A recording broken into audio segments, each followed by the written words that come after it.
Some voices should stay buried with the dead, but the thing in the tree line had dug up my mother's words and was using them against me. Chloe had always found peace in solitude, which is why she'd chosen the most isolated campsite in Kettle Creek State Forest for her weekend retreat. After months of therapy sessions and sleepless nights, she desperately needed time away from the sympathetic looks and awkward silences that followed her everywhere since her mother's funeral 11 months ago. The campsite sat in a small clearing, surrounded by towering pines that blocked out most of the afternoon sun and would later swallow any light from her fire. She'd arrived Friday evening and spent Saturday hiking the unmarked trails, letting the forest's natural sounds drown out the constant chatter in her head. By nightfall, she felt more relaxed than she had in almost a year. The campfire crackled pleasantly as she roasted marshmallows and read by its light, occasionally glancing up at the stars visible through the canopy gaps above. Around 11, exhaustion finally caught up with her.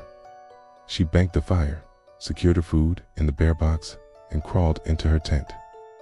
The sleeping bag's warmth and the forest's gentle symphony of night sounds lulled her into the deepest sleep she'd experienced in months. It was her mother's voice that woke her. "Chloe, sweetheart, are you awake?" The words drifted through the tent walls, soft and familiar, carrying that same gentle tone her mother had used when checking on her as a child. For a moment, still caught between sleep and consciousness, Chloe felt a rush of comfort. Then reality crashed back. Her mother was dead. Chloe's eyes snapped open, her heart hammering against her ribs. The tent was pitch black. Her fire had died completely. She lay frozen, straining to hear over her own ragged breathing. The normal forest sounds had vanished. No owls, no rustling leaves, no distant coyote calls, just silence. "I know you're in there, honey." The voice came again, closer now, maybe 20 feet from her tent. "I've been looking for you." The voice was perfect. Every inflection, every subtle accent from her mother's Pittsburgh childhood. But it was impossible. Sarah Mitchell had died of cancer 13 months ago. Chloe had watched her take her last breath, had held her hand as it grew cold. "You always were such a deep sleeper," the voice continued, now with a hint of amusement. "Remember when you were 7 and slept through that thunderstorm? Had to carry you to the basement?" Chloe's blood turned to ice. She did remember that storm. The power had gone out, and her mother had scooped her up from bed, whispering reassurances as thunder shook the house. But she'd never told anyone about that night. It was just a small, private memory between her and her mother. "Mom." The word slipped out before she could stop it, barely a whisper. "There's my girl." The voice was closer still, maybe 10 feet away. "Why don't you come out here? I've missed you so much." Chloe pressed her hand over her mouth to stifle a sob. This couldn't be real. Grief played tricks on people.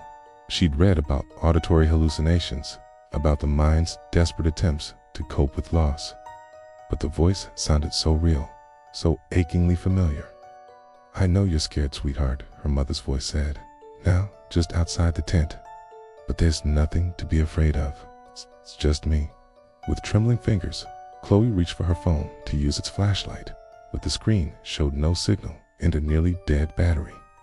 The device's weak glow barely illuminated the tent's interior before dying completely. "Remember the song I used to sing when you had nightmares?" the voice asked. "About the mockingbird?" "Ken." Then it began to sing, soft and sweet. "Hush, little baby. Don't say a word. Mama's gonna buy you a mockingbird. ... It was exactly how her mother had sung it, with the same gentle cadence, the same slight rasp on certain notes. Tears streamed down Chloe's face as memories flooded back. Countless nights when that lullaby had chased away her childhood fears. But something was wrong. The longer the voice sang, the more it seemed to change. The melody remained the same, but there was something underneath it now, something cold and hungry that hadn't been there before. "And if that mockingbird don't sing," the thing continued, "Mama's gonna buy you a diamond ring. ... double quotes." The tent's zipper began to move. Chloe watched in horror as the metal teeth slowly separated, revealing nothing but absolute darkness beyond. The singing stopped. "Why won't you come to Mama, Chloe?" The voice was different now, still her mother's, but wrong somehow, like a recording played at the wrong speed. "I came all this way to see you." "You're not my mother," Chloe whispered, surprising herself with her own certainty. Silence stretched for what felt like hours. "Okay." Then a sound that made her skin crawl. Something that might have been laughter, if laughter could be made of wind through dead branches and the settling of old bones. "Smart girl," the thing said, and now the voice was changing, becoming something else entirely, while still maintaining traces of her mother's inflection. "She always said you were the smart one." The zipper continued its journey downward. Soon the opening would be large enough for something to crawl through. Chloe grabbed her camping knife from beside her pillow and pressed herself against the far wall of the tent. Through the growing opening, she could see nothing but darkness. Not the familiar darkness of night, but something deeper, more complete. "She told me so many stories about you," the thing whispered, its voice now a horrible hybrid between her mother's warmth and something ancient and hungry. "All those precious memories, all those secret moments. She was so proud of you, right up until the end." "Stop," Chloe choked out. "But you abandoned her, didn't you? Left her alone in that hospital room while you went to get coffee. Key, she called for you, but you weren't there. She died calling your name." The words hit like physical blows. Chloe had stepped out for just 10 minutes, needing air, needing space. Okay, when she returned, her mother was gone. The guilt had eaten at her ever since. "That's not, ... I was only gone for ... 10 minutes, the thing finished. Long enough. The zipper reached the bottom. The tent flap fell open, revealing an impossibly dark opening that seemed to swallow the weak starlight. And in that darkness, Chloe could see the suggestion of a shape, tall and wrong, wearing something that might have been her mother's face, like an ill-fitting mask. "Come to Mama," it whispered, reaching into the tent with fingers too long and joints that bent the wrong way. "Let me hold you one last time," Chloe screamed and slashed with the knife. The blade passed through empty air, and suddenly she was alone. The forest sounds returned all at once, a rush of crickets and wind that felt like waking from a nightmare. But the tent flap remained open, and in the dirt just outside, barely visible in the starlight, were footprints. They led away from the campsite toward the tree line, then stopped abruptly, as if whatever made them had simply vanished. Chloe didn't sleep for the rest of the night. First light, she packed her gear with shaking hands and hiked back to her car. As she drove away, she thought she heard her mother's voice one last time, carried on the morning wind through her open window. "See you soon, sweetheart." She never went camping alone again, but sometimes, in the quiet moments before sleep, she still hears that voice calling from somewhere far away. Patient and waiting, singing lullabies in the darkness. Ethan still wakes up screaming about the sound of wood groaning and snapping behind him. But what terrifies him most is that he can't remember how he got out. It was supposed to be a simple day hike. Ethan had discovered the Whispering Pine Trail on an obscure hiking forum, described as a hidden gem that offered solitude in untouched wilderness just 2 hours from the city. The trailhead was unmarked, accessible only by a dirt road that seemed to disappear into the forest itself. Perfect for someone who wanted to escape the crowded, popular trails and find some peace. The morning started beautifully. October sunlight filtered through the canopy in golden shafts. In the air carried that crisp autumn scent of dying leaves and damp earth. Ethan felt his city stress melting away with each step deeper into the woods. The trail was narrow but well-defined, winding between towering pines and ancient oaks whose trunks were so thick he couldn't wrap his arms around them. For the first hour, everything felt normal. Birds chirped overhead, squirrels scampered through the underbrush, and his footsteps created a steady rhythm on the carpet of fallen leaves. But as he ventured deeper, subtle changes began to creep into his awareness. The birdsong faded first. Not all at once, but gradually, until the forest fell into an unnatural silence that seemed to press against his eardrums. Then he noticed the trees themselves seemed different somehow, closer together than before. Their branches reaching across the path at shoulder height, forcing him to duck and weave as he walked. Ethan told himself it was just the natural narrowing of an old trail. These woods were probably decades old, and paths had a way of becoming overgrown. But something felt wrong about the way the branches seemed to follow his movement, leaves rustling without any wind to stir them. The feeling started as a tickle at the base of his skull, that primitive awareness that something was watching him. He'd pause and look around, but saw nothing except endless trees stretching in every direction. The silence was so complete now that his own breathing sounded unnaturally loud. After 2 hours of hiking, Ethan decided to turn back.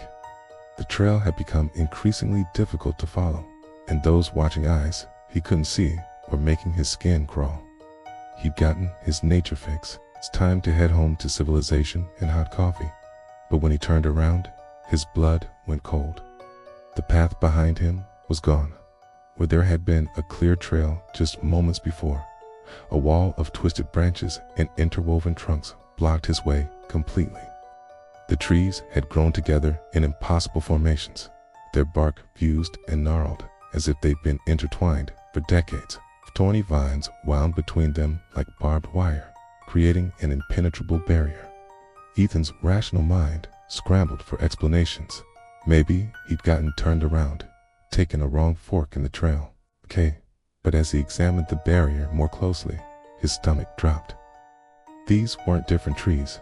He recognized specific markings on the bark, distinctive scar on one oak, the unusual bend in a pine branch. These were the exact same trees he'd walked between less than 10 minutes ago. They had moved. Panic rising in his throat, Ethan pushed against the barrier, trying to force his way through. The branches felt solid, real, but they seemed to tighten as he struggled, thorns catching at his jacket and scratching his hands. A low, creaking sound echoed through the forest, like old wood straining under enormous weight. He backed away and tried to find another route, pushing through the underbrush to circle around the obstruction. But everywhere he went, the trees seemed to shift and close ranks, branches lowering to block his path, roots rising from the earth to trip him. The forest floor itself seemed to tilt and change, leading him always deeper into the woods, never back toward the road. Hours passed. The sun moved across the sky, casting longer shadows between the trunks. But Ethan couldn't escape the growing conviction that the trees were hurting him somewhere specific. Every path he tried led him further from where he wanted to go, and behind him he could hear that terrible creaking sound as more barriers formed. As darkness began to fall, Ethan found himself in a small clearing he'd never seen before. Ancient trees formed a perfect circle around the open space, their tops so high they disappeared into the gloom above. In the center of the clearing stood a single, massive oak, easily 1,000 years old, its trunk scarred with deep gouges that looked almost like words in a language he couldn't read. The ground around the ancient oak was littered with objects, backpacks, hiking boots, water bottles, all in various stages of decay. Some looked recent, others were so weathered they might have been there for years. All bore the unmistakable signs of other hikers who had found this place. Ethan understood then that he wasn't the first person to discover the Whispering Pine Trail, and looking at the deteriorating gear scattered around the clearing, he realized with growing horror that he might not be the first person who the forest had decided to keep. The creaking sound grew louder in the darkness, and when Ethan looked up, he could see the circle of trees slowly, possibly beginning to lean inward. Their massive trunks groaned as they tilted, branches reaching toward the center of the clearing like grasping fingers. The last thing Ethan remembered clearly was the sound of his own voice, screaming into the night as the ancient oak's scarred trunk began to split open with a sound like thunder, filling a hollow darkness that seemed to breathe. 3 days later, a search and rescue team found Ethan stumbling along a highway 20 miles away, dehydrated and incoherent. He had no memory of how he'd gotten there, and the GPS on his phone showed no record of the Whispering Pine Trail. When authorities investigated, Tay found no unmarked trailhead, no dirt road leading into the forest. But sometimes, on quiet autumn nights, Ethan swears he can still hear that creaking sound, and he wakes to find pine needles in his bed. Though there are no evergreen trees for miles around his apartment, the trees remember everything, and Ethan has the growing certainty that they're not done with him yet. Some sounds should never be answered, and some melodies should never be returned. Jenna had always been skeptical of local folklore, dismissing the warnings of small-town residents as nothing more than campfire tales designed to spook tourists. So when old Henry at the gas station warned her about whistling after dark in Blackwood Forest, she'd simply smiled politely and continued loading her camping gear into her Jeep. "You seem like a nice girl," Henry had said, his weathered hands gripping the counter. "But you listen to me. Those woods got rules. Don't whistle once the sun goes down.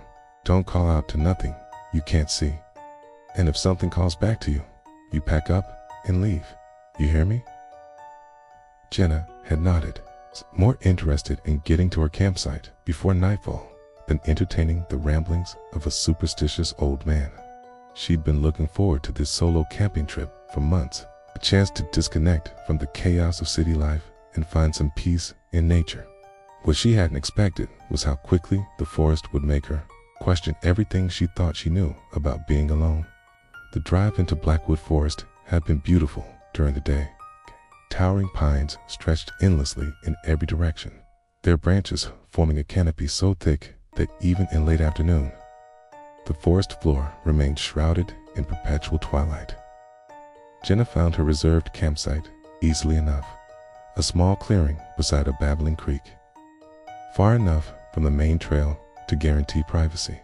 She'd set up her tent with practiced efficiency, gathered firewood, and prepared a simple dinner as the last rays of sunlight filtered through the trees. By the time she'd finished eating, full darkness had settled over the forest like a heavy blanket. The only sounds were the gentle gurgling of the creek and the occasional crack of settling wood in her campfire. That's when the silence began to feel oppressive. Jenna had camped alone many times before, but something about Blackwood Forest felt different. The quiet wasn't peaceful.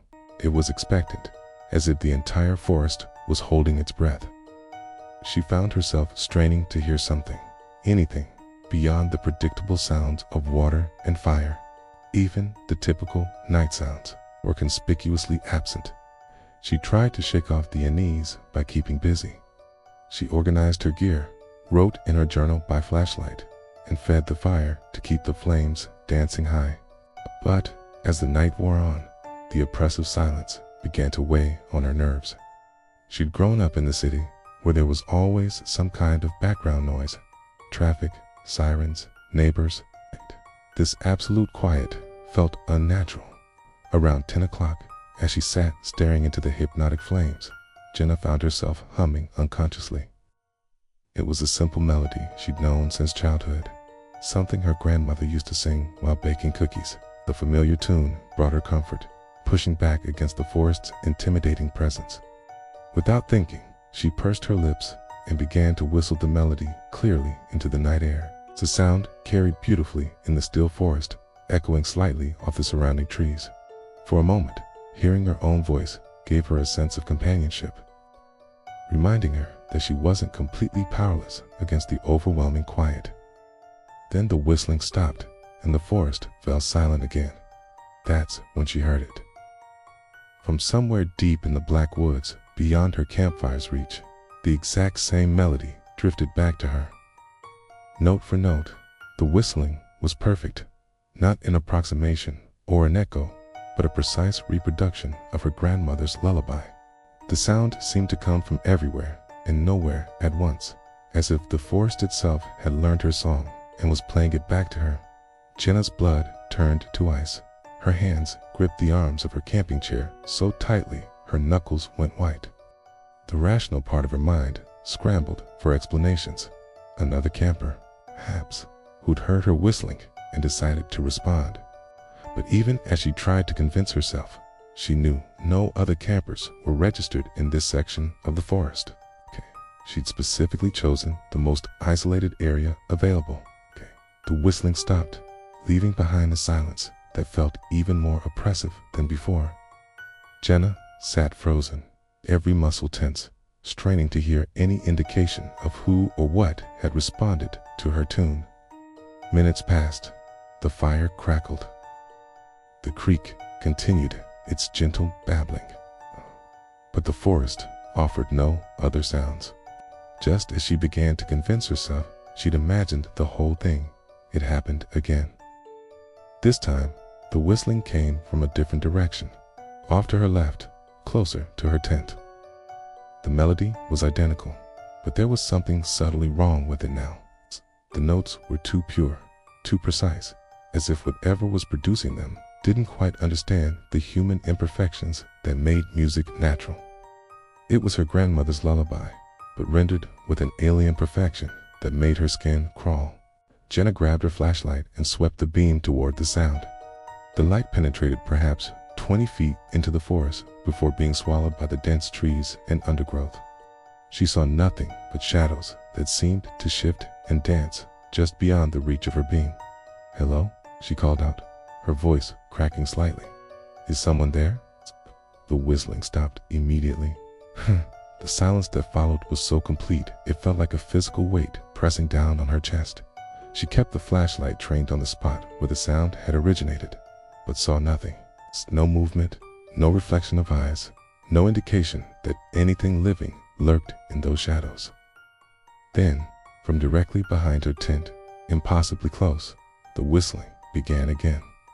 Jenna spun around so quickly she nearly knocked over her chair. Her flashlight beam swept frantically across the darkness behind her campsite, but revealed only more trees and shadows. The whistling continued, still perfect, still wrong, coming from what sounded like just beyond her tent's back wall. Whatever was out there had moved silently through the forest to get that close. No broken twigs, no rustling leaves, no footsteps. Just that haunting melody floating through the darkness mere feet from where she slept. The realization that something had been circling her campsite, studying her, learning from her, sent waves of primal terror through her body. This wasn't human curiosity or even animal behavior. This was something else entirely. Something that could mimic but not truly understand. As the whistling finally faded away, Jenna heard Henry's warning echoing in her memory. If something calls back to you, you pack up and leave. She didn't hesitate. Working by a flashlight, hands shaking with adrenaline, she broke down her campsite with record speed. Every shadow seemed to hide a watching presence. Every silence felt pregnant with the possibility of that perfect alien whistling resuming. She threw her gear into the Jeep haphazardly, not caring about organization or proper storage. As she drove away from Blackwood Forest, her headlights cutting through the absolute darkness of the mountain road, Kata caught herself listening for something in the distance. She rolled up her windows, turned up her radio, and pressed harder on the accelerator.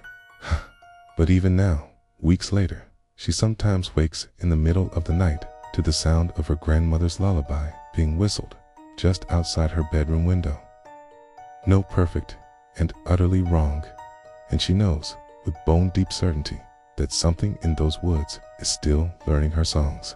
And with that final story, we pull back from the abyss.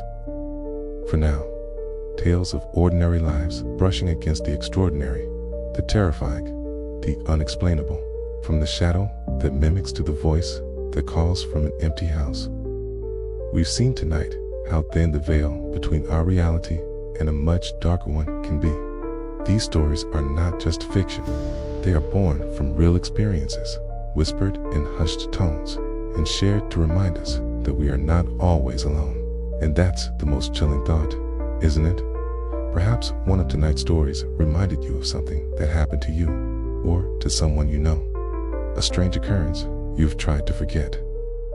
A noise in the night you rationalized away. A figure you saw for just a second. The details of your own brush with the darkness are what give this channel life. I invite you to leave your own story in the comments below. Let us know what you've seen in the shadows. If these stories sent a shiver down your spine, show your support by hitting that like button. It helps these tales reach others who need a reminder to check their locks at night. And if you haven't already, make sure you subscribe and click the notification bell. We have so many more stories to share, and you won't want to be left in the dark. Until next time, remember that you are not afraid of being alone. You are afraid of the bone-deep certainty that you are not.